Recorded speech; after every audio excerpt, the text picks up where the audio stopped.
ಖರಾಡೆ ನ್ಯೂಸ್ಗೆ ಸ್ವಾಗತ. ನ್ಯಾಯ ಮತ್ತು ಧರ್ಮಕ್ಕಾಗಿ ವೀಕ್ಷಿಸಿ ಖರಾಡೆ ನ್ಯೂಸ್. ಶೇರ್ ಮತ್ತು ಸಬ್ಸ್ಕ್ರೈಬ್ ಮಾಡುವುದನ್ನು ಮರೆಯಬೇಡಿ.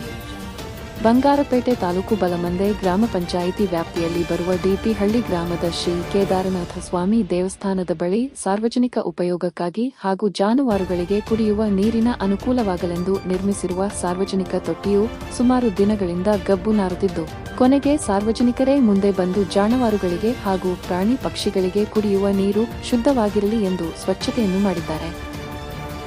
ಇನ್ನು ಹಲವಾರು ಗ್ರಾಮಗಳಲ್ಲಿ ಇದೇ ರೀತಿ ಸಾರ್ವಜನಿಕ ತೊಟ್ಟಿಗಳು ಗಬ್ಬು ನಾರುತ್ತಿದ್ದು ಕೆಲವು ಕಡೆ ಉಪಯೋಗವೇ ಆಗುತ್ತಿಲ್ಲ.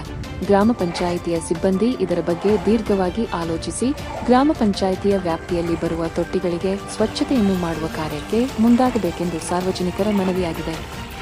ಇನ್ನೂ ಹೆಚ್ಚಿನ ಮಾಹಿತಿಗಾಗಿ ಖರಾಡೆ ನ್ಯೂಸ್ ಅನ್ನು ಸಬ್ಸ್ಕ್ರೈಬ್ ಮಾಡಿಕೊಳ್ಳಿ ಮತ್ತು ಶೇರ್ ಮಾಡಿ. ಧನ್ಯವಾದಗಳು.